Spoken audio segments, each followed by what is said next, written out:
this lecture. It's, again, just let me say I'm honored to be here, very happy to be here, and very, indebted to you, Devesh, for the invitation. So, since there are a lot of people here today, can you hear me? Is that better? There are a lot of people here. I see who were not here yesterday, so you missed the kind of general introduction to the tradition that I'm going to be talking about. So I'm going to take about maybe 30 seconds to give you a synopsis of what it is. I'm speaking about a classical theatrical tradition from South India, specifically from Kerala on the southwest coast. It's called Kudiyatam, which means acting or playing together. It claims with some justification to be a continuous tradition going back to the very foundation of classical Indian drama, and follows the prescriptions of the ancient text called the Natya Shastra, the main textbook for dramaturgy. At the same time, this tradition is very, very much a local South Indian, Kerala kind of art form, with many distinctive features, some of which you will see in just a few minutes. I mentioned yesterday that along with this long history stretching back at least 2,000 years to the Natya Shastra, along with that, Kudiyatam has what you could call lateral connections or affinities with other performance genres and modes in Kerala. There are many such performance genres. Kerala is a kind of museum in which all kinds of archaic traditions manage to survive for various historical reasons, including Kudiyatam, the last existing Sanskrit theater in the world, living Sanskrit theater. But I want specifically to mention the tradition from North Kerala, North Malabar, which is called Theyyam. So Theyyam, I'm mentioning it, this is a broad hint as to what might turn out to happen here today in the next hour or so. Theyyam is a tradition in which local gods and goddesses who are normally asleep, actually, they're woken up maybe once a year or once every 2 years, and they dance and act in the jungles in a kind of very amazing, visually overwhelming kind of costume. All such Theyyam deities have a story, and that story is usually the story of how they became a god or a goddess, and almost invariably that story is the story of a kind of very traumatic injustice that was inflicted upon them, as a result of which usually they die and are translated into a kind of divinity. So that's the standard Theyyam sequence. You may have seen in the title of today's lecture, I called it something about making a grisly goddess. So I'm going to be showing you a kind of goddess who fits in some ways this Theyyam pattern. Okay? So that's by way of introduction. The rest you're going to have to just kind of take in on an impressionistic level by seeing the videos. And actually that's the main point of this lecture. I'm going to do my best to speak as little as possible and let the videos speak for themselves. My main aim today is to give you some sense of what a full-scale Kudiyatam performance feels like. So those of you who were here yesterday already know that these are usually very long performances. They range from 12 hours to about 150 hours. 150 hours of a single performance, being a single act of a play. Not consecutive hours. They're broken up into segments of about 3 or 4 or 5 or 6 hours each night. We're going to be looking today at one such performance. It happens to be the last one that we saw last December in Murikulam, the village of Murikulam in central Kerala, with the Nepatya troupe led by Margi Madhu, who is a great actor, one of the great actors that perhaps are alive today anywhere. The drama that we saw, Eileen, my wife, was with me, and as were my students. We've now got a core group of connoisseurs of Kudiyatam from Jerusalem, who have now come several years in a row to see these full-scale performances. we saw the drama called the Shulman. So on your handout, you'll see these names. And those of you who are not familiar with the Sanskrit names should be able to somehow navigate. I'm going to tell you the Shulman story in just a moment. Let me just say that this is Act 2 of a text that is called the Ashcharya Chudamani, that is to say the miraculous or marvelous jewel worn on the head. It's a Ramayana story. It's a drama which tells the story of the Ramayana epic. Tells the story very faithfully, although there are some important changes. You'll see one in just a moment. This is Act 2. Again, the act itself is the unit of performance, so we're going to be talking only about Act 2. And as I said yesterday, it's always the case in Kuriyatam that a dramatic text, Sanskrit text, is not performed in the sort of standard linear form, but in fact very radically revised in a structure that has 3 parts. There's an initial entrance onto the stage, the Buddhapada. That's usually always followed actually, by several days or nights of a kind of retrospective, the Nirvahanam, in which the main character sort of traces his or her history in this particular lifetime, sometimes extending back into previous lifetimes, in which one eventually sees over several nights everything that exists in the mind of that character, all his wishes, thoughts, fantasies, memories, and all kinds of pieces of information that is somehow embedded in his mind, like in the minds of any of us here today. Okay, so there's first the entrance onto the stage, several days or nights of this Nirvahanam retrospective, and then it's followed by Kuriyatam, in the narrow sense of the word, that is acting together, where you have more than one actor on the stage. So actually I'll be showing you segments tonight only from this final bit, the Kuriyatam bit. You'll be seeing a rather crowded stage in Kuriyatam terms. Actually, when we first went to Kerala, we saw several nights in which there was a single actor, but that actor was actually an entire universe. We didn't think there was room on the stage for more than one actor, but in the end, as you will see in a moment, sometimes you get 2 or 3 or even more actors on the stage. You'll see in just a second. Okay, so again, this is the second act of this play, the Ashcharya Chudamani. It's a very popular text even today. It's one of the 5 main Kuriyatam dramas that are still performed in Kerala temples. And many people will tell you that this is their favorite Kuriyatam piece for reasons that may become apparent to you. It's a very dramatic, not to say melodramatic, performance which reaches a kind of spectacular conclusion. I'm going to show you a bit of that conclusion. So here's the part of the story that is relevant to what you're going to see today. First, let me tell it to you as it's told in the original Sanskrit epic, the Valmiki Ramayana. So the hero Rama, his wife Sita, and his brother Lakshmana have been exiled to the wilderness, a wild place called Panchavati. And there are particular reasons why this has happened. Many things happen to them in the wilderness. Wilderness is always a kind of very kind of mysterious and enigmatic and promising place, a sometimes terrifying place in India.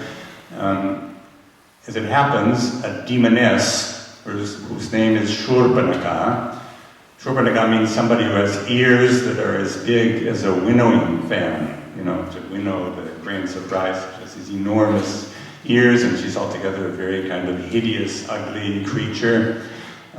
She wanders by, that kind of thing happens in the wilderness, and she sees Rama, the hero, and immediately falls in love with him.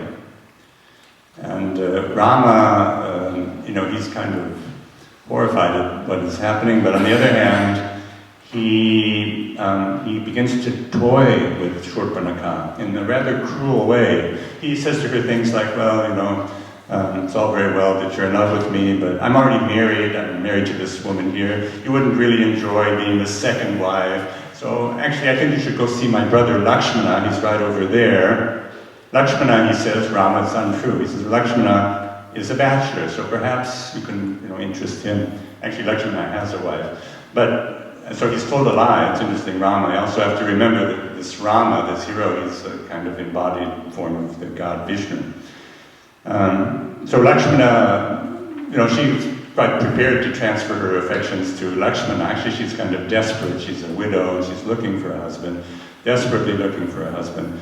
She goes to Lakshmana, and he says to her, well, actually, to tell you the truth, you're very beautiful and all that, but I really couldn't possibly, be with you because I've adopted this kind of ascetic life in the wilderness. And it goes on like that. She's sent kind of like a ping pong back and forth between the two brothers who tease her and tantalize her and play with her in what is obviously a kind of deliberately cruel fashion, till eventually she loses patience and correctly identifying Sita, that is Rama's wife, as the real problem here. Sita, she thinks, stands between her and one of these two brothers. So she attacks Sita, actually tries to eat her, because she's a demoness who eats people, right? That's what she does.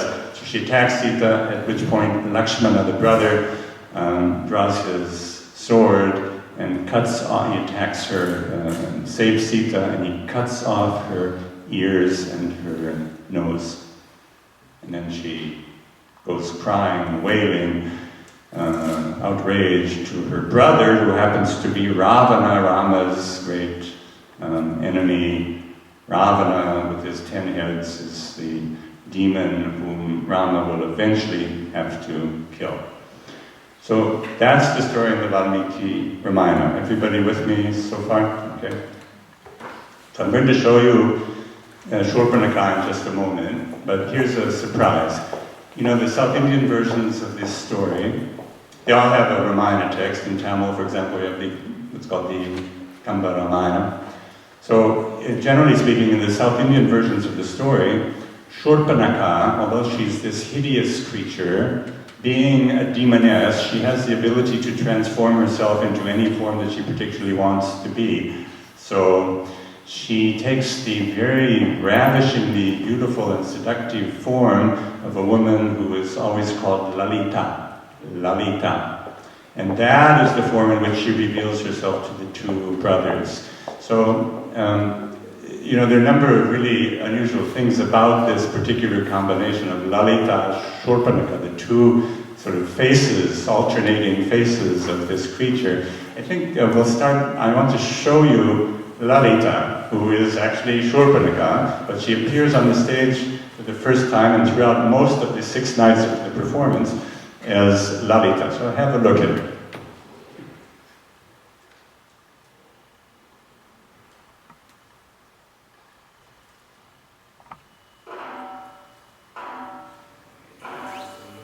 You always have a curtain.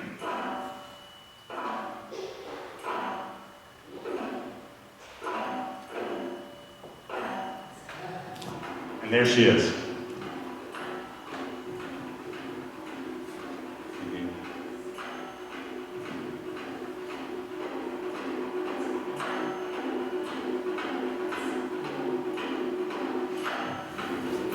I hope you'll agree with me that she doesn't look like a very ugly demoness. She's played by Dr. G. Indu. Those of you who were here yesterday saw her in the stills. She's the wife of Margi Mattu, and one of the finest Kudiyattam actresses today. And she's just appeared on stage for the first time. We're in Kudiyattam, and then I want to remind you that it's the 3rd segment of a Kudiyattam performance when there's more than one person on the stage. And she has some things to say. She's saying them in the gesture language of Abhinaya, which is what you mostly see in a Kudiyattam performance. And actually what she's saying is how wonderful things are. She's happy at the moment, because you see she's seen Rama in the wilderness, and she's fallen in love with him, and she's certain that it's all going to work out. So what an amazing, wonderful thing has happened, she says. And then she begins to tell her story. There's a little short Nirvahanam retrospective at this point. She also appears earlier, I'll tell you in a minute or two. We've heard this story already. She's showing you that she's in love. That's the kind of turbulence of erotic passion. Note the eyes, very important in Kudiyattam. And now she's going to tell you a little bit of her story.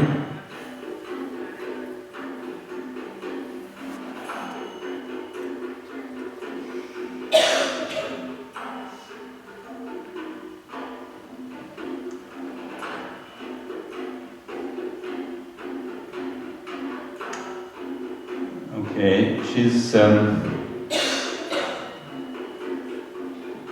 describing the fact that she had a husband once, Bhattava, and he died.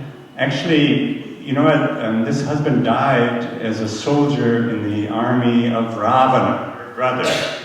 And hard to believe, but actually this Shurpanakha, she's a little bit of a peace activist. She thinks that this husband of hers was killed in a completely stupid and useless war. She says the kind of things that I usually say about Israel. She's somehow, but you know, I mention this because you see the portrait that we're going to give of Shurpanakha over the 6 nights of this performance is a very complex one and includes a lot of empathy for her as a person. That's a typical thing in Kuriyata. So, her husband, she lost her husband, and then you'll see in a moment, you see the sadness that has come over her as she remembers this.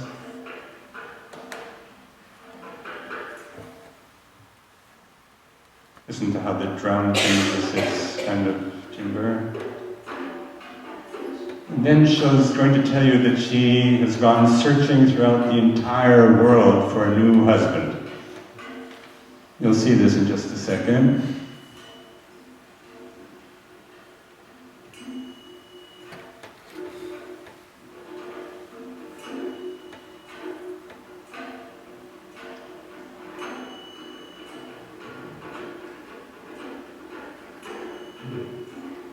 She's going searching, and she's searched all 3 parts of the universe.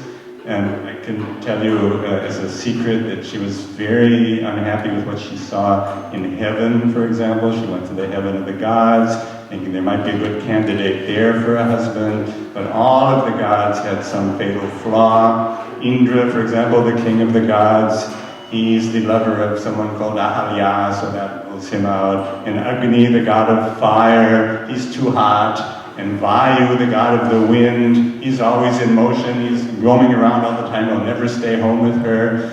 And Yama, the god of death, he's a scary guy, you don't really want to marry him. And Shiva, the great god Shiva, he's an unsuitable candidate because he has burned the god of desire and erotic love. He is Kamantaka, you know, so he's certainly no candidate for a husband. And so she's ruled out all of the gods in heaven. And in the course of her searching, she's finally come to the wilderness and discovered Rama, who she thinks is the perfect candidate. And then there's another interesting thing you won't see, but you see. There she is, she's beginning, very interesting thing that you won't see here, but again I can tell you from the previous retrospective, she has a very amazing moment. She sees Rama, and she says to herself, just a moment of severe self-doubt, just like any of us might feel. She says, look at this man, he's perfect, he's kind of, you know, he's sort of athletic and thin, I have this big fat stomach, because she's actually all the time eating people, eating creatures and all that, you know. He has beautiful eyes, I have these long, bulging, staring eyes, look at my crazy, big, long, horrible ears, you know, she's really kind of overwhelmed by a feeling of inadequacy. How could anybody, any man actually fall in love with her? This is before she has assumed this beautiful form, okay?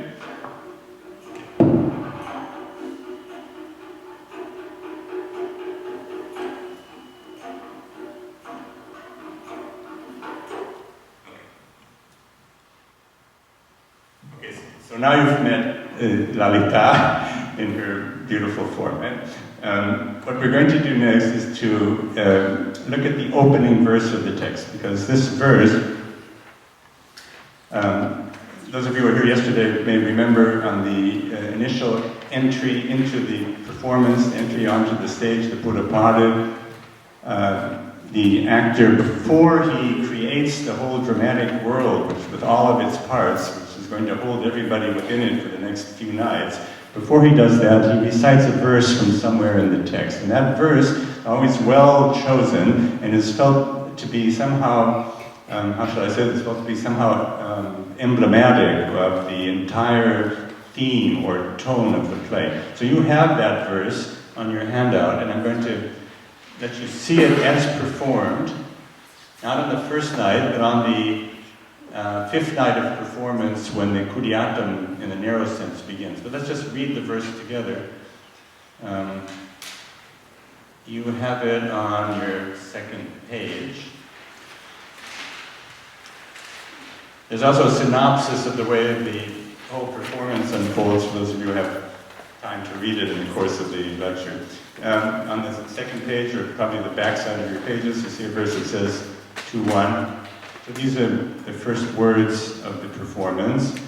It begins with a little prose passage, which is actually the only thing that the actor says on night one. He says, Vaidehi vidure sarvam vismaniya tayash luyate. That is to say, from afar, this is Rama speaking to his wife Sita, from afar everything seems quite amazing. Vismaya, vismayata, vismayataya. And then he recites a rather beautiful verse, and it's an important verse. They're sitting in a hut in the forest. This hut, the Parnashala, the leafy hut, has been constructed by Lakshmana. I'll say something more about that in a moment. They're sitting in some kind of enclosed, seemingly safe and protected space. And Rama says to Sita, he says, I thought this Panchavati forest would be fun, filled with demons big as mountains and black as monsoon clouds. This is Rama's idea of fun. There should be a lot of demons that he can fight with and kill, you know. So that's what he thought. But it turns out, he says, my love, that it's just like any old garden back home. And now there's a general statement. Mountains, forests, oceans sound amazing only when you first hear about them. That is, the implication is when you actually get into the forest and into the mountains and the forests and the oceans and all of that, they're familiar to the point of being boring and somehow far from amazing. Right? So just think about this for a moment. First of all, it's a theme that comes several times in the course of the Shulman. This text several times offers us versions of this. So look at the next verse, which is from night 4, where he again is talking to Sita, again Rama's talking to Sita. Look what he says. This wilderness with its flowering, fragrant trees is just a garden. And the mountains, dark as rain clouds with laughing waterfalls, are like the mounds we used to sit on. Cranes ride the waves of the rivers that we bathe in whenever we feel hot, and a fine, cool spray turns the wind blowing over the lotus ponds into our closest friend. Actually, these descriptions of the wilderness are a kind of topos. They're a theme that comes quite often, not only in Kudiatam, but in general in the Ramayana literature, and there's some truth to them. You know, the forest, the wilderness is supposed to be a hard life, but Rama, from time to time, reminds himself and his wife and his brother that actually it's a very beautiful place. And in fact, in the whole history of Rama and Sita, these paradigmatic lovers, the best years of their life, without any question, are the years that they spend in this forest. These are their beautiful descriptions of it. So in a certain sense, he's telling the truth when he says this to Sita. But in another sense, when he says, well, you know, these places, when you first hear about them, they seem like they must be really amazing, but in fact, when you're up close, they're just like any other place, and it's far from amazing. When he says that, he's not telling the truth. Because in fact, this forest, the Panchavati forest, it's actually teeming with all kinds of demons, just as he expected. And he's just about to meet one particularly vicious demoness who you just saw about 5 minutes ago in the ravishing form as Lalita, that is Shurpanaka, right? And there are many others. So he's telling her something which isn't really quite right. And there's another sort of deeper element here, because the theme that he has articulated is this theme of wonder, vismaya, wonder or surprise. So you have to remember that this whole play, the entire play, if you look at all 7 acts of the play, it's called the Ascharya Chudamani, the miraculous, wondrous, marvelous jewel on the forehead, you know? So this sense of what is wondrous and amazing, breathtaking, those kinds of things, that's built into the structure, the sort of thematic texture, you might say, of this entire play, and also of this act, you know. There's plenty of things that are amazing, and before this lecture is over, I'm going to show you one particularly amazing moment. So, you know, when he says, gosh, there's nothing amazing here. I used to think of these, before I came here, I thought it would be amazing to be here, but it's absolutely, completely sort of dreary and boring out here. When he says that, you can already feel, you should begin to feel already, that something really amazing is going to happen. You know, we have 3 words for the amazing quality in Sanskrit or in Malayalam. There's this vismaya word, which basically means a kind of astonishment or surprise. Then there's what's called adbhuta, which is a kind of miraculous, you might say, transmutation of surprise into something which is much more than surprise, true amazement, some truly overwhelming feeling. And if you sort of upgrade that a step further, then you get to this ashcharya, which is in the title of the play itself. So you might actually say that here we have a very interesting moment where the main character is denying wonder and telling his wife, for whatever reason, that actually things are far from surprising, everything's very ordinary. It's almost as if a kind of deeper form of amazement or wonder was going to like burst up from inside. The minute he says it's a kind of placid, peaceful place, just like a garden back home, you can be pretty sure that some truly amazing thing is about to happen. And not only that, the text itself several times very suggestively connects this notion of amazement with the notion of what is actually true or real, paramartha, the true perception, the true reality. It's as if you see that notion of seeing into the nature of reality, seeing deeply into the world, into ourselves, into the world that we live in. That is, in a way, the true subject of this play. And it's as if Rama were saying, you know, there's something to do with the way we perceive things, and he himself is showing us that he is misperceiving the world. Okay? I hope that connection is clear. Kuriyatam in general is about seeing into the reality, what I yesterday called deep sea. So here's the initial theme. I'm going to show you just a small segment of the way this verse that we just read is enacted at the beginning of the Kuriyatam sequence, okay? Just so that you'll be able to see it. This, by the way, is a video that belongs to the PASA project in Germany. So it was filmed several years ago. However, the subtitles in French, so it shouldn't be a problem here in Montreal, beautiful subtitles which will enable you to follow the Pinay. Go with it a little ways. They're by Virginie Johan, who I mentioned yesterday, was a great scholar of Kuriyatam in Paris.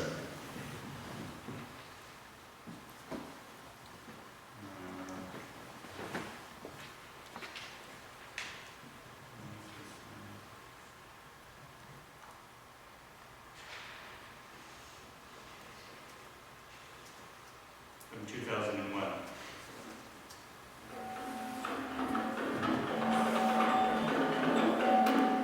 So we'll go with this for just a few minutes. Remember, it's a slow form Kuriyatam. Really, it'd be nice to show you this whole sequence. It will take about an hour. Let you see a little bit of it. It's the verse that we just looked at together. What's happened?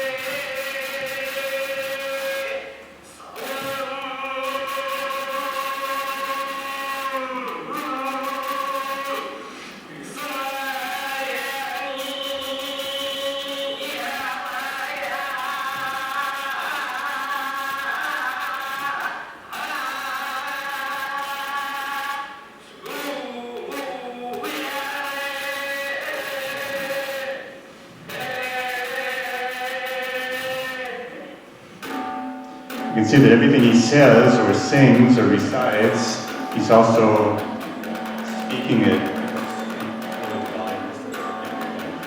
he's also saying the same things in the language of gesture, apinaya.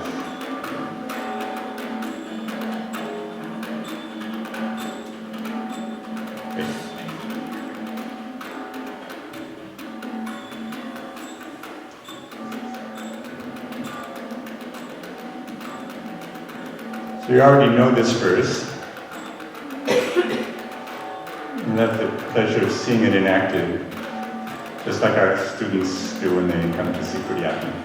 They know the text.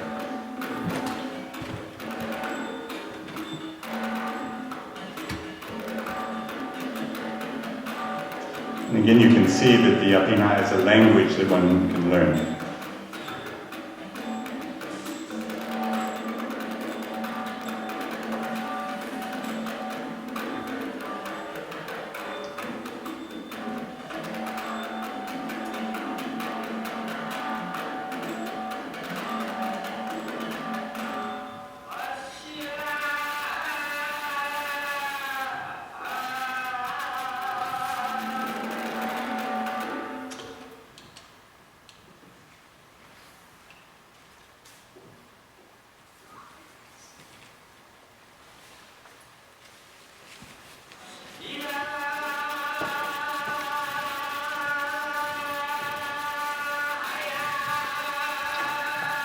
I don't know if you actually were able to see the gesture, but one of the amazing things about the language of apinaya, this gestural language, is that it not only does it say what it's meant to say, but it also says something about itself saying it. That is, you have gestures which are like case endings, like that, singular and plural, imperatives, optatives. We just had an optative here.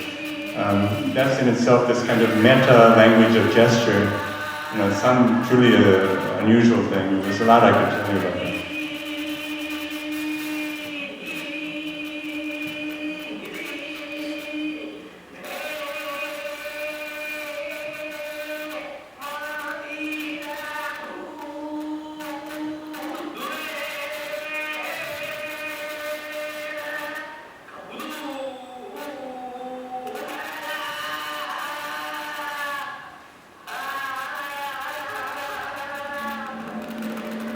So he's now sung half the verse. He sings it in a particular raga that belongs to the Kuriyattam tradition, different from the Carnatic ragas. See, here you have the second half.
I just want to say one last thought relating to this verse that we just read. There's an interesting question as to why Rama feels it necessary to say this to Sita. Why does he say, look at this peaceful, boring place that we're living in the wilderness. Why does he say that to her?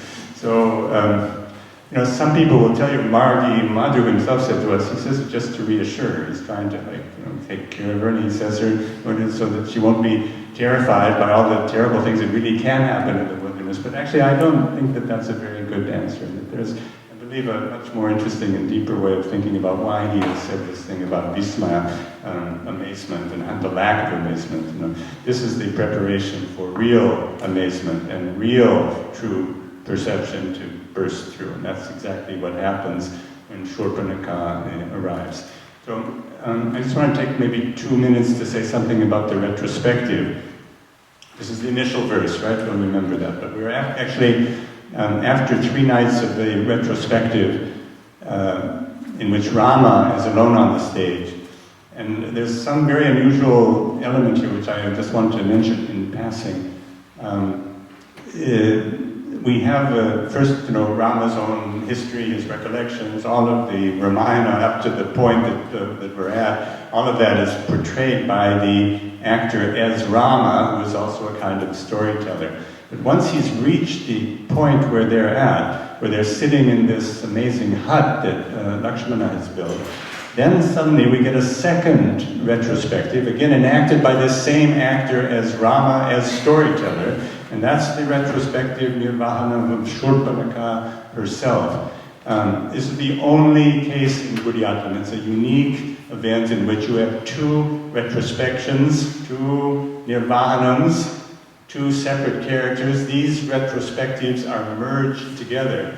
And although I can't go into the details of this here, I just want to say that normally, there are 2 ways of thinking about this.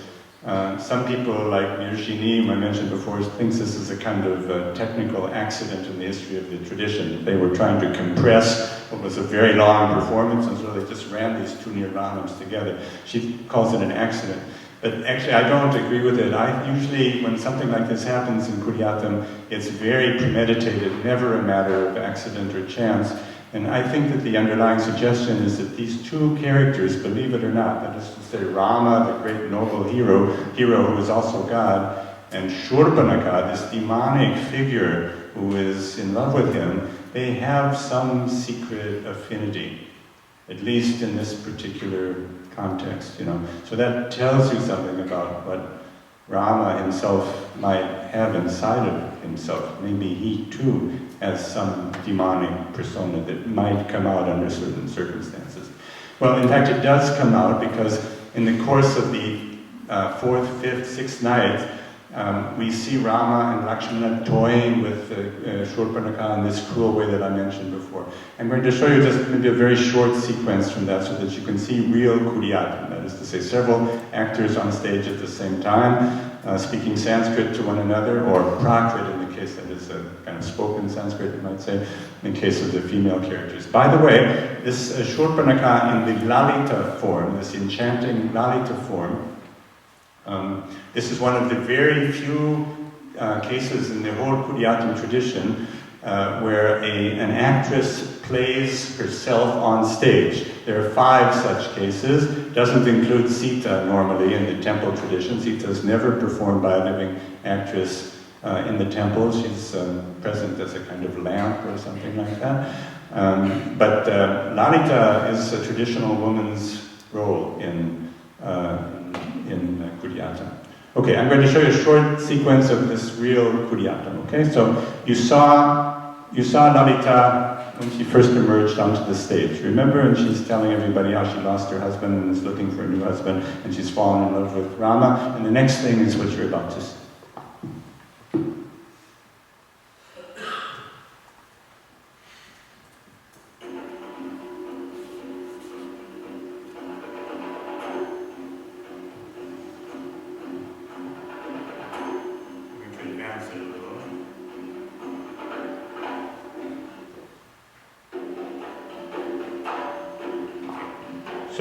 So she's in the presence of Rama and Sita, and you can see she's kind of turned on, one might say. She's also a little shy and embarrassed in the presence of this man that she's in love with. She's coming closer to him, and she says, Jaitu, Jaitu, Jayatu, Jayatu, that is, greetings to you, may you be victorious, There you see Rama and Sita sitting together, They're in the wilderness, of course. Now she's performing this greeting in the language of Abhinaya.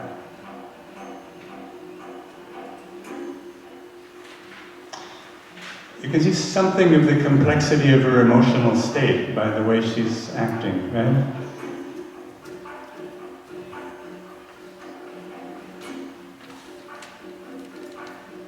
She's a little afraid of him.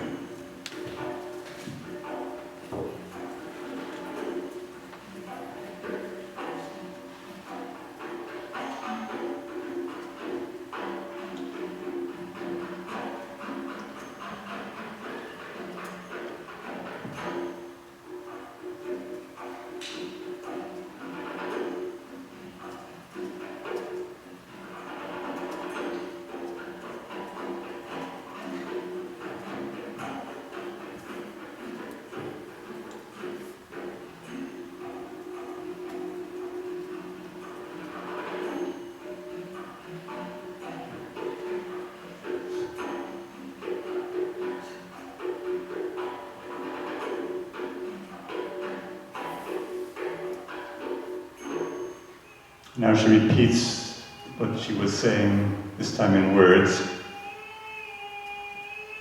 In Kuriyatam, in the narrow sense, it always takes that form. First, the verse as you hear it recited, then enacted silently with the Abhinaya and the drums, and then repeated.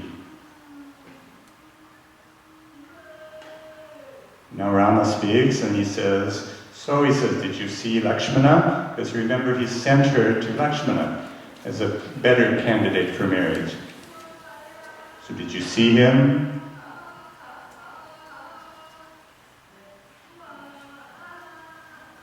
That's the Abhinaya sign for Lakshmana.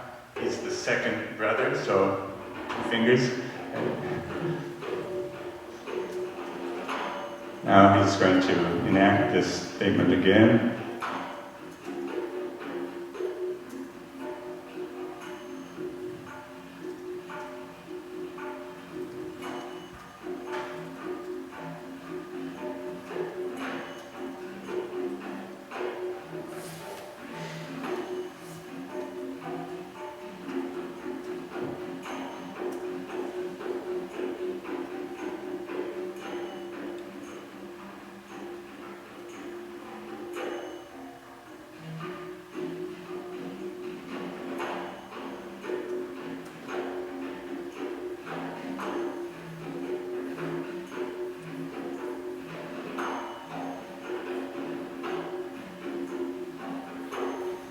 Did you see him?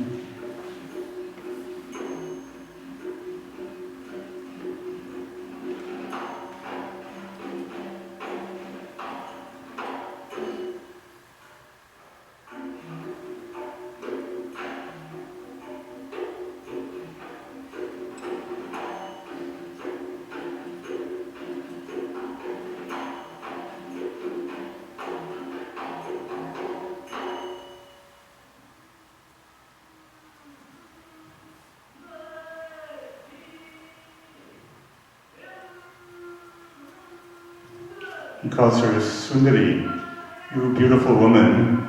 He says, Kim Drishta Tvaya Lakshmanaha, did you see him? And she says, I saw him all right. That's what the text of the play says. But in her gestures, she's going to add a crucial sequence. She says, I saw him, but it was all in vain. It was a complete failure. So I'll let you see this, and then I'm going to stop this little dialogue, tell you what happens next, and prepare you for the final video that I'm going to show you.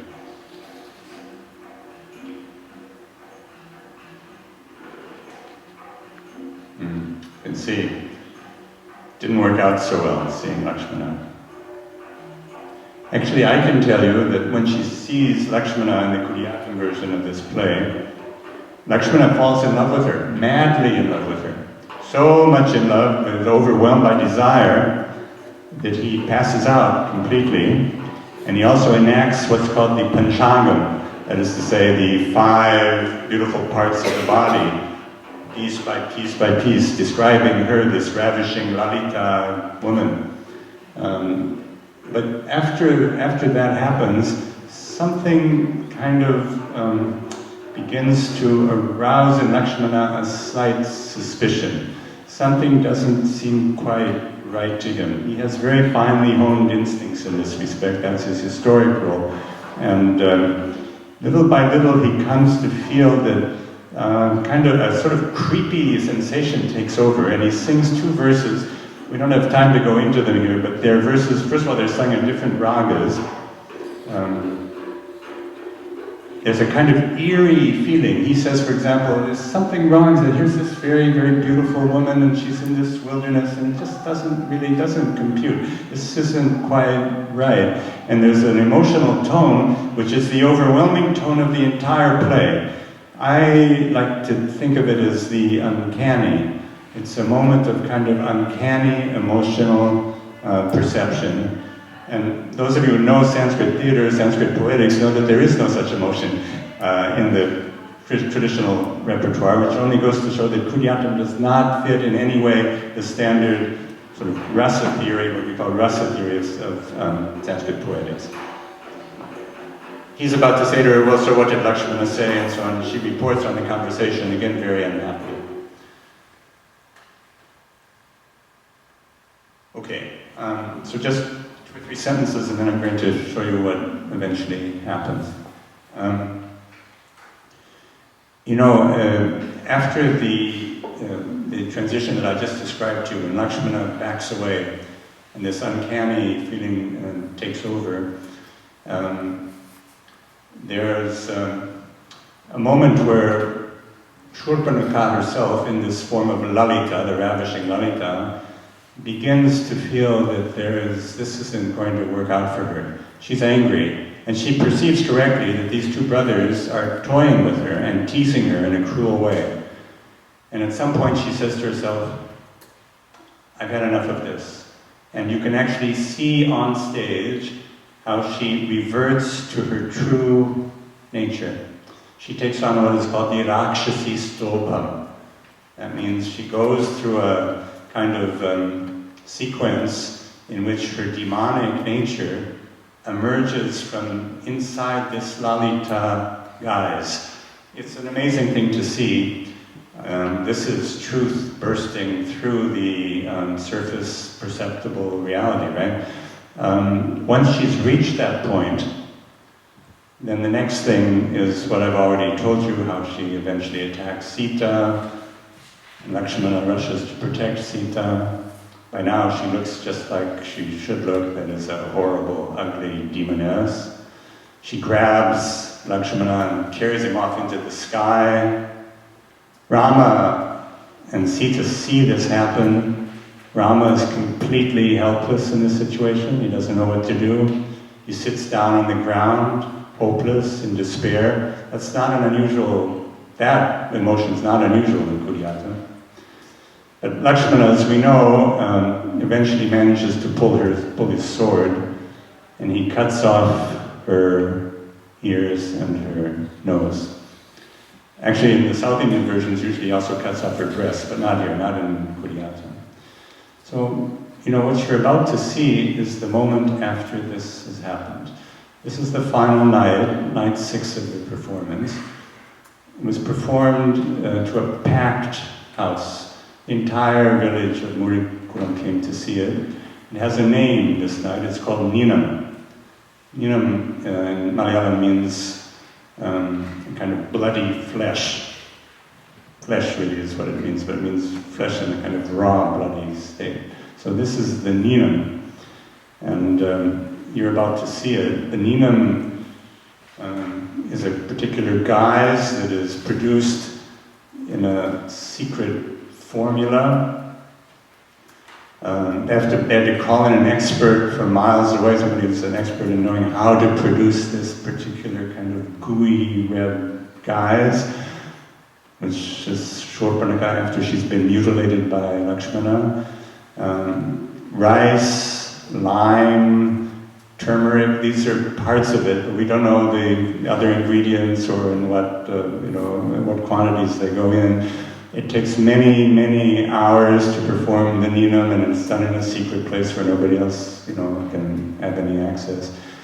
And in the end, after a kind of opening sequence where Rama and Sita sitting in a kind of shocked state, Shurpanakha, now the demonic Shurpanakha, played by a man. Shurpanakha as a demoness is always played by a man in Kuriyatam.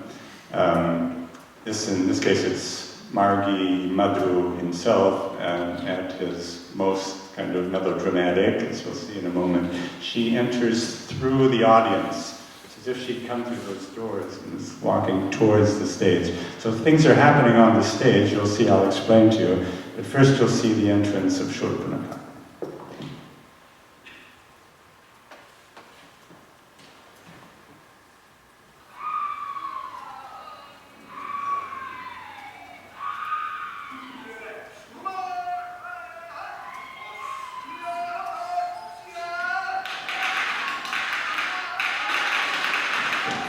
Everybody's standing. Nobody sits during the ninam. They're all standing. Some people say they're standing because a goddess has arrived. That grisly goddess I was talking about earlier. She's a kind of form of Bhadrakali, Bhagavati. Other people say, Madhu himself said that people stand up because they don't want to get their clothes filled with this gooky red liquid that is covering her. So on stage, this is Rama. He's singing a verse. There she is.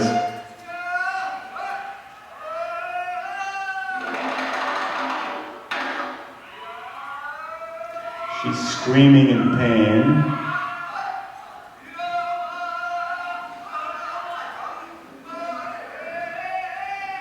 He's singing a rather beautiful verse, but it's kind of hard to pay attention to it because you're focused on Shurpanakha. It's a verse about redness, about the redness of sunset, because this is the sunset time. The whole world is turned a kind of bloody red. The mountains are red, the trees are red, the lotuses are red. It's a beautiful verse. And in the background are the screeches and cries of this mutilated creature.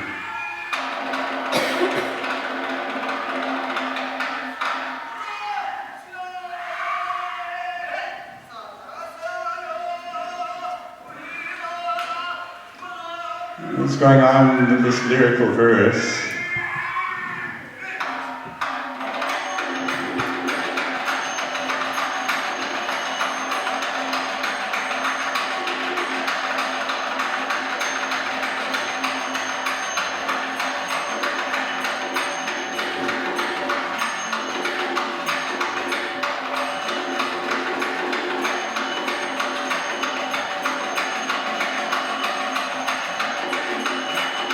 Clouds, the rivers are running red.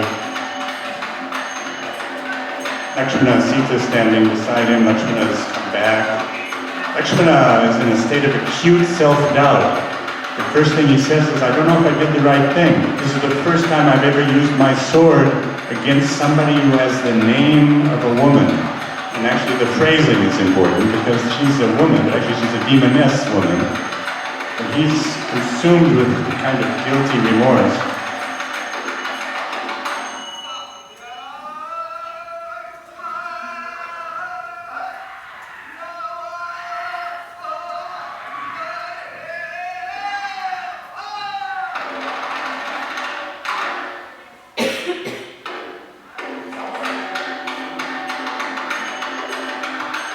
Okay, I was afraid the theater was going to burn down.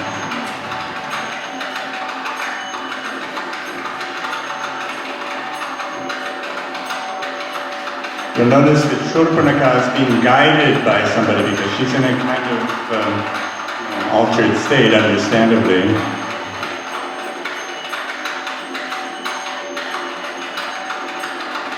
Rama goes on with the verse. And she's crying out something that's on the border of language, maybe over the border, one might say. She's calling on her brothers, Ravana, Vibhishana, Kara. Save me, she says, from these human beings. And she uses the word human beings with tremendous kind of revulsion.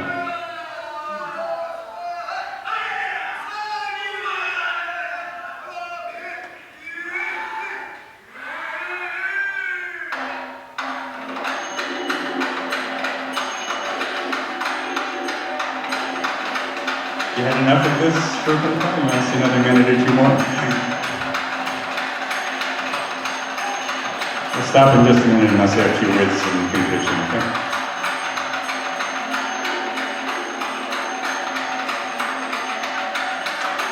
This Rama is looking kind of cool, no? Indifferent to her suffering, but I can tell you as somebody in the audience, you know, if I were to tell you what I was experiencing, just my own subjective feelings, I felt the most profound empathy for Shurpanakha. I felt here was some living creature who had been cruelly punished just for being who she was and doing what she normally does, and that there was no way to make sense of it or to justify it. And you know what? The characters on the stage had the same kind of question in their mind. I told you already that Lakshmana is tormented by doubt. He says, Rama will clear my doubt.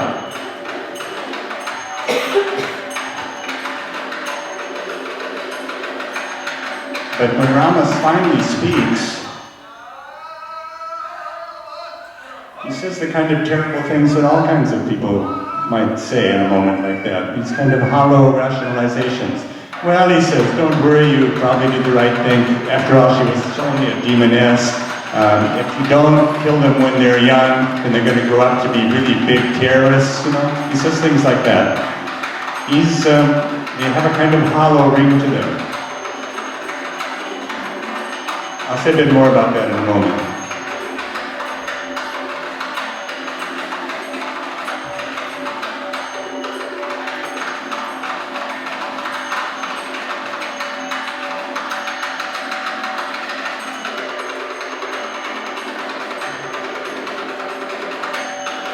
She's going to mount the stage, and eventually, after another half an hour or so, Lakshmana says, get out of here, and she leaves. She's going to tell her brother, Ravana, what happened to her.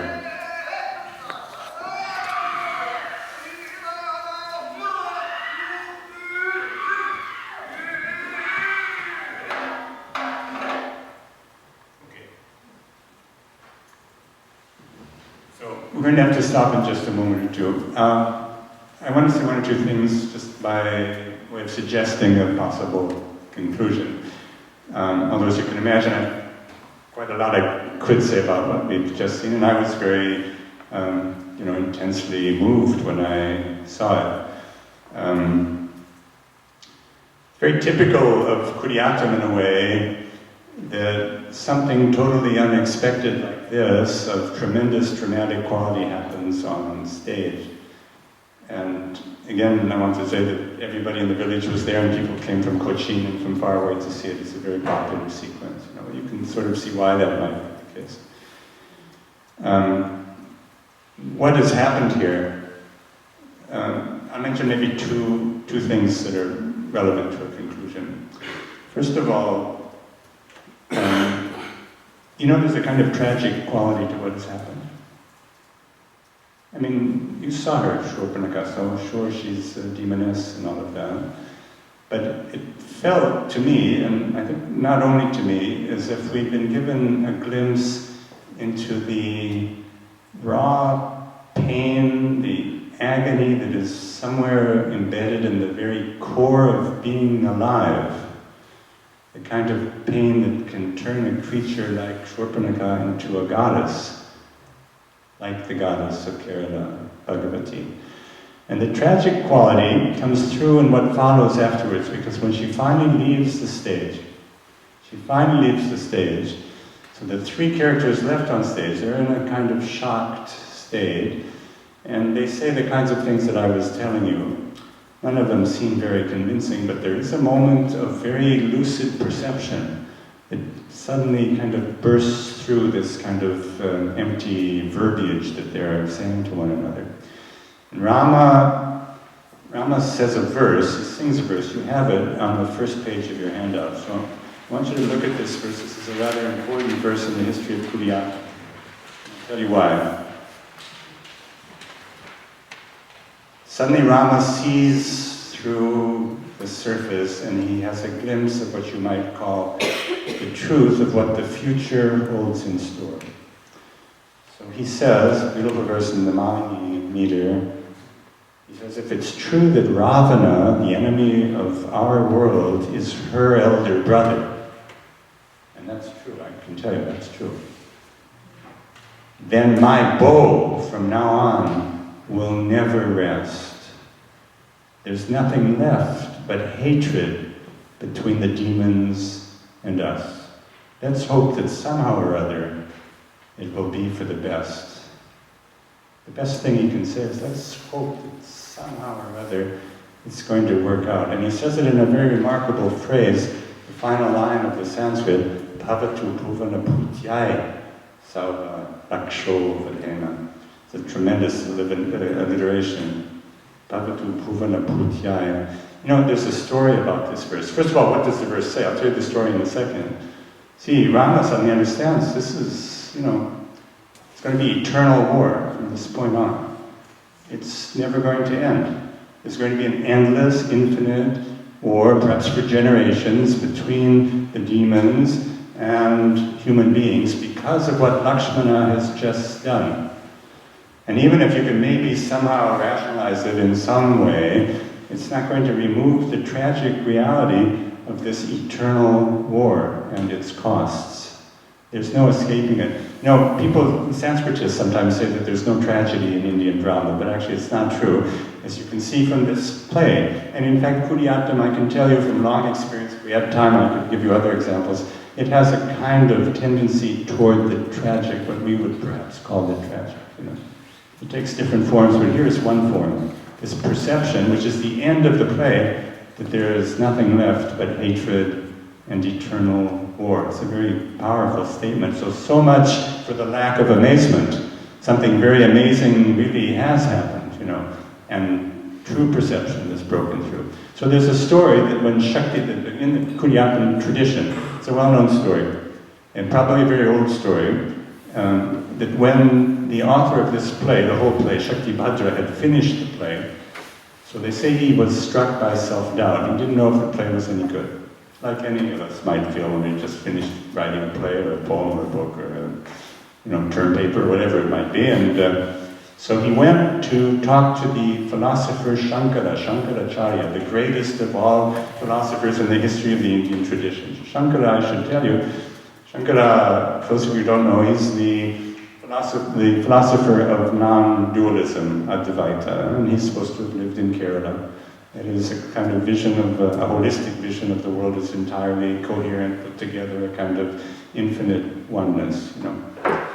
And as it happened, I mean, Shakti Bhadra went to him and he recited his play, probably in the Kudiyattam manner, I suppose. You know, he recited the entire text, waiting for Shankara to respond and hoping that Shankara would like the play and tell him it was a good text. Shakti Bhadra, by the way, tells us in the introduction to the play that he was the very first poet to write in Sanskrit in Kerala. We don't know when the play was written. People would say 8th century, 9th century, probably a little later in my opinion, but anyway. So, as it happens, at that particular moment when the poet recited his play, Shankara was in a vow of silence, maunam. You know, sometimes these ascetics do that. They go for years without actually uttering a sound, you know. So he had taken this vow and he made no verbal response whatsoever to the author. So Shakti Bhadra assumed that the silence of Shankaracharya meant that it was a bad play. And so he burnt it, destroyed the play. There was no trace left of it. Years later, he happened to meet Shankara again when the vow of silence was over. And the first thing Shankara said to him, he said, well, you know, what's happened with that beautiful play that you wrote? Especially, he said, you know, that amazing verse. What happened with this miraculously beautiful verse? You know? And Shakti Bhadra said, oh, well, because you didn't say anything, I burnt the play. But Shankara, being you know, profound philosopher, ascetic, he'd heard the play once, that was enough. He remembered the whole text, so he recited it. Again, that's why we have the text, you know. So, you know, that's the story that the tradition tells about itself. And it's not only about this play, it's the story about Kudiyatam and what it stands for, and its relations to the other parts of the Kerala world, including that Advaita world. There's a very strong Advaitic element in Kudiyatam. I'm not going to be able to explain it further here, but it's not by chance that the tradition associates itself with the name of Shankara in that particular way. But along with that, you also see, and along with the tragic perception that I tried to explain, you also see something else, which is this profound link to the world of the goddesses and the gods, like in Teyyam, who occasionally wake up and dance before us, as we just saw on the final night of the Nina. I think I'd better stop here. Thanks very much.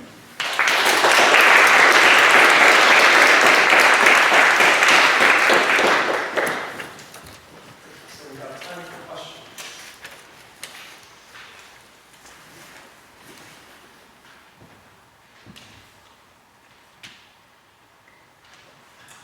Yes, sir. There you go.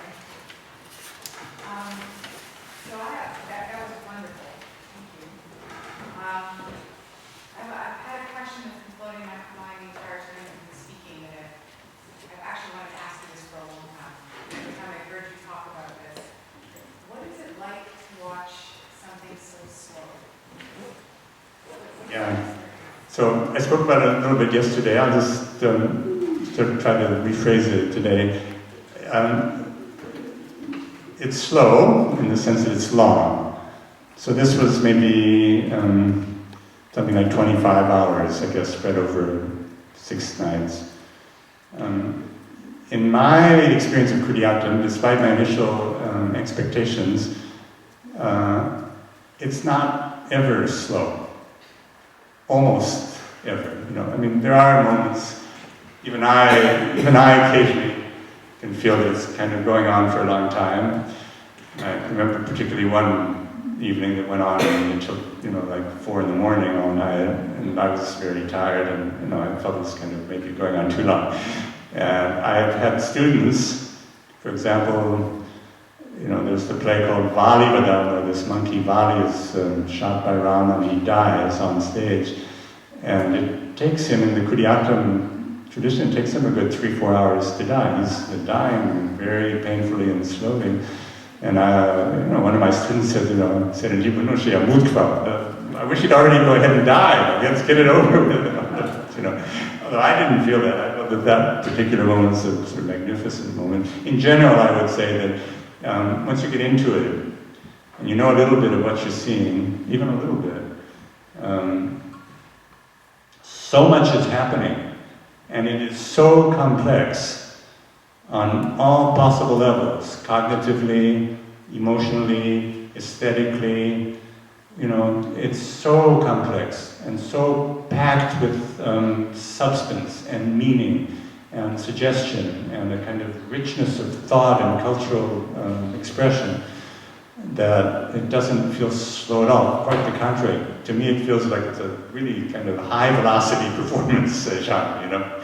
So I understand that not everybody might feel that way, but it feels, to answer your question, you said, how does it feel to watch something? So, you know, if I were to say, you know, these 6 nights, they flew by as if it were a few minutes for me, and at every single night there was something surprising. Actually, Kudiyatam is a performance genre which is built around continuous surprise. You might say amazement, you know. There are surprises at every step along the way. And of course it also slowly builds up to a climax of like unbelievable complexity and intensity. Just imagine watching something that is, 26 hours long. By the end of it, when it finally does reach this kind of point of climax, I mean, here you saw it was all crammed into the space about 45 minutes to an hour. If you've seen it sort of slowly, organically cook itself up to this climax, it's an unbelievable, actually, I think it's a life-changing experience. I would say that for myself. Yeah, it's Lala.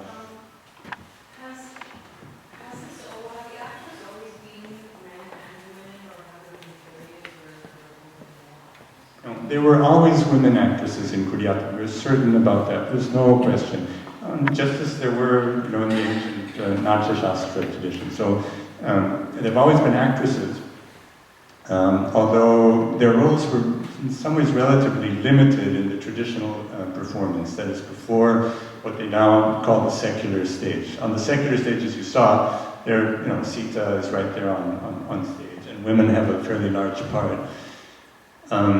Traditionally, within the temple performance, there were these 5 traditional women's roles. They're not particularly prominent. We're talking about characters like Lalita, like Tara, the wife of the monkey Balin, like Mandodari, Ravana's wife. These are somewhat subsidiary, sort of secondary characters, one might say. But there were actresses present, and there was also, there is still a performance genre called Nangya Kutu, which is only performed by women, and it has a very remarkable history and a very unusual mise en scène. Historically, it was presented in the Shmashana, that is in the cremation grounds, during rituals, sort of funerary rituals. So women certainly present in Kuriatam, and they definitely had a role that was by no means trivial. It was a substantial role, but it's really only in the last, say, 50 years or 60 years, with this transition to what they call the secular stage, that the women's roles have kind of now assumed you might say, an equal prominence with the male roles. Yes, please. I'm wondering, as an anthropologist, do you have any reflections on the function of this art form for the culture? First, I'm not an anthropologist. I'm a sort of interloper among the anthropologists. I have good friends who are anthropologists, and I've worked with one in particular, Don Hambleman. I learned a lot from him in India, but I'm not really an anthropologist. But the place of a genre like Kuriatam in the culture, I can say some things about that. See, it's part of a continuum of performance genres. And they're interconnected in really important ways. Really, you have to look at the whole of the Kerala tradition, like anywhere, of course, as some kind of ecology that is, in a sense, a kind of coherent whole. So this means that you have, highly ritualized genres in which the goddess is made present, by ritual means of one kind or another. You have these Teyam performances that I mentioned. You have Kathakali, which is a kind of, you might say, forgive me if I say it's a sort of light version of Kuriatam. Don't misunderstand, I love it, but it's a little, compared. And then you have Kuriatam, which is a highly kind of, rigorously, somewhat austerely structured classical genre. So, there is a sense, given the particular cultural history of Kerala, in which Sanskritic culture, Brahminical culture was a very major dominant historical force right from the beginning. It makes sense that you would have a classical performance genre in Sanskrit, which preserves that ancient tradition and at the same time transforms it in the direction of these other, cultural genres within the entire kind of genre map of the, that particular ecology. Beyond that, Kuriatam, like all of the other performance genres, it speaks the culture and its major themes. So, you can see some of the themes even in the space of this short lecture. That question of the sort of tragic quality of experience and of life, question of amazement and what it means, and true perception. It's a very important element in Kerala culture. The question of whether you're actually seeing the world, correctly or not. Those kinds of things, various emotional, complexities. All of these are intrinsic to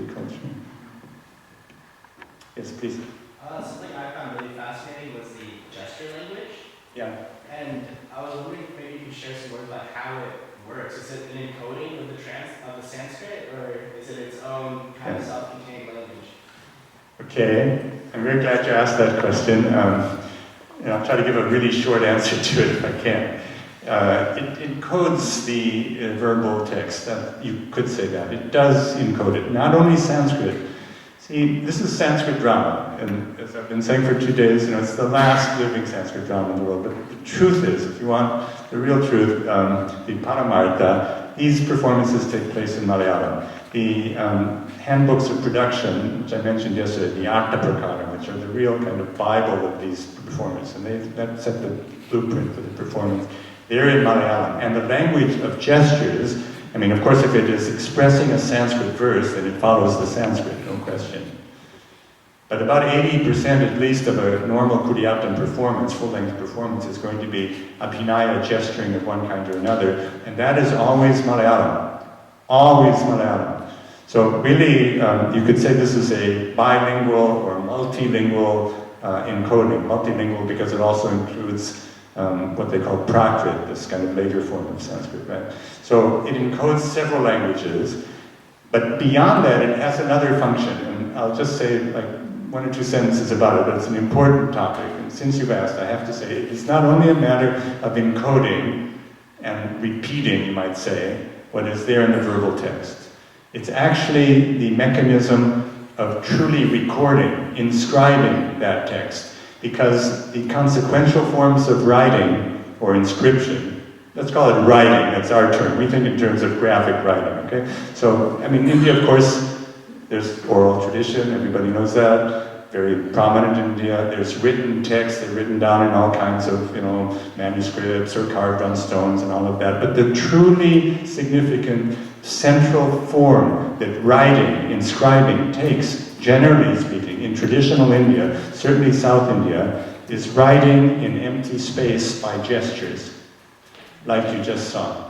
And we see it in all the major performance genres. If I had time, I could give another lecture about that because I think this is like a really important clue to something in the culture. It's one thing to write things down, let's say on a palm leaf manuscript. Palm leaves are extraordinarily vulnerable, perishable entities, and it's really no guarantee that a text is going to survive. Our notion, that if you don't write it down, it doesn't exist, or it might disappear, something like that, that doesn't really exist in India. If you want to be sure that an important text is going to survive, you inscribe it in empty space with your gestures. That's what writing really means in India. This is a really sort of prime example. Yeah, please. Thank you again for such a complex and at the same time accessible presentation. My question, I'm curious about training the next generation of performers and how they manage with livelihood and fitting this into the demands of the 21st century. Right. So, this is their biggest problem. Since the old form of sustaining these performances no longer exists, namely the temple, temple salaries, temple lands, and all of that no longer is available. So then you have an acute pressing question as to whether the tradition can survive at all for another generation or two. And the performers themselves are constantly talking about this. They're afraid that this is the end.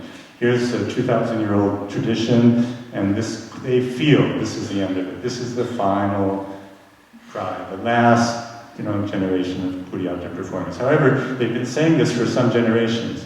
And actually my own feeling, I'm an outsider here, but my own feeling is not nearly as pessimistic as theirs. I understand why they feel that, but actually I think Kudiyattam is not in such a precarious state as it might appear to be. Nonetheless, I do want to say, you asked exactly the right question about the future of this tradition. They're training people, young people, but it's extremely, how should I say it? It's a hugely challenging problem. If let's say you're 18 or 19 or 20 years old, you've spent the last 15 years learning Kudiyattam, but to choose to spend your life devoted to this art form, and that's going to be your way of, like, you know, supporting yourself and your family. That's a really, really hard choice these days. So, for example, over the years, we saw, a whole series of these adolescent boys training in Kuriatam become mature Kuriatam actors. They're now, how old? Yeah, right. So, yeah, 20, 21. So, I've seen some of them go off and get a job in Cochin in high tech or some business or something like that. Sometimes they manage to somehow, keep both of these things afloat. That is their normal work job and nighttime, sometimes very long nights, performing Kuriatam in the village. Sometimes they can do that. There's a case of Sanish, who, he's a really fantastic performer, very devoted to the art. He got a big job in Cochin. He comes back and occasionally he still performs. Actually, he likes to perform Shurpanaka. The first Shurpanaka I ever saw, it was this fellow Sanish. But you can see it's difficult for him, and there are certainly many of them who will leave, and this will have been a kind of passing thing that they did in their youth. On the other hand, you do have some of the young people who are totally committed to it. There's a young Chakyar, Rahul in the village. This is what he's going to do. Yeah, exactly. So you've now met Indu and Madhu, so to speak. They have a young son who's called Srihari. This boy has been going to Kuriatam performances every night of his life since he was in the womb, actually. And I can tell you by the age of about 5 or 6, he was an accomplished Kuriatam connoisseur. And at the age of maybe 12 or 13, maybe 12, I think, he had his avangekam, that is his initial performance on stage. It's a little tiny guy. He's an immaculate, unbelievable, gifted performer. Appeared as the Vidushaka. So he's now reached the grand age of what, 15 maybe? Less than that? 14? I don't know, something like that. If you ask him what he wants to do in his life, he says, I only want to do Kuriatam. It's the only thing I want to do. We've now known, he's the third generation of this family. We knew the father, Kochukuttan Chakyar. He was a great performer, very famous, nationally known Kuriatam performer. Now we have Madhu and Indu, again, really supremely gifted performers. And there's Srihari, who wants to give his life to Kuriatam. I don't think anything could possibly hold him back from that, So all of that's a kind of long way of saying that although it's certainly a real problem, no question, I somehow feel that these performances will go on. I said today to some of the students, if we try to count up the number of accomplished, mature Kuriatam artists available today in Kerala. So there's somewhere in the range of maybe 25 or 30, I would guess. It's just a guess, I don't know for sure. 25 or 30, I don't know if you think that's a lot or a little, but I have a feeling that even in the medieval times when Kuriatam, was secure financially, I doubt that there were more than 25 or 30 accomplished performers, and look at the tradition that's survived, through these centuries. I have a feeling that if we can continue to maintain some number like that, then things will somehow be okay for another tradition. I say somehow, another generation, somehow because, there's a huge amount of anxiety that goes with this, and, the kind of support that they should be getting from, let's say, the government or from wealthy patrons or something like that, that's not happening.